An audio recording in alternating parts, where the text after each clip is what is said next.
Bad girl படம் பார்த்தேன். அதில வந்து இந்த ஸ்கூல் டேஸில அந்த பொண்ணு பண்ணக்கூடிய விஷயங்கள், அப்புறமா காலேஜில ஹாஸ்டல் பொண்ணு பண்ணக்கூடிய விஷயங்கள், அந்த பொண்ணுடைய அம்மா, அந்த பொண்ண எவ்வளோ கண்ட்ரோலா வச்சுக்கணும்னு நினைக்கிறது. இதெல்லாமே பேசிக்கா எல்லா பொண்ணுங்க லைஃப்லயும் இருக்கிறது தான். எல்லா அம்மாவும் எக்ஸ்பெக்ட் பண்றது தான். ஆனா, ஒரு பொண்ணு ஸ்கூல் படிக்கும்போது ஓடி போறதுக்கே முன்வரா அப்படின்னும்போது, அவங்க வீட்ல ஹாஸ்டல்ல தங்கி படிக்க விடுவாங்களான்னு கேட்டா, அதுவே அங்க டவுட்டு தான். வீட்டுக்கு முன்னாடி பஸ் வரும். நீ காலேஜுக்கு போ. திரும்ப அந்த பஸ் வந்து இறக்கி விடும். நீ வீட்டுக்கு வா. அப்படின்றது தான் நெறைய பேரண்ட்ஸோடைய வீட்ல வந்து ரூலா இருக்கும். அத தாண்டி எப்படி ஹாஸ்டல்ல விட்டாங்கன்றது எனக்கு ஒரு டவுட்டு.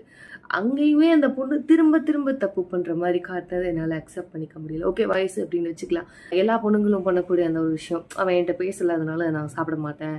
அவன் என்கிட்ட பேசல அதனால நான் வந்து சூசைட் பண்ணிக்க போறேன் அப்படின்ற பண்ணக்கூடிய விஷயங்கள்லாம் மோஸ்ட்லி பொண்ணுங்க இந்த காலேஜ் டைம்ல பண்ணக்கூடியது. இதெல்லாம் கரெக்ட்டா இருந்தது. பட் இதுக்கப்புறம் படம் வந்து கொண்டு போனது பூனைய வச்சு கதை மூவாச்சு. பூனை.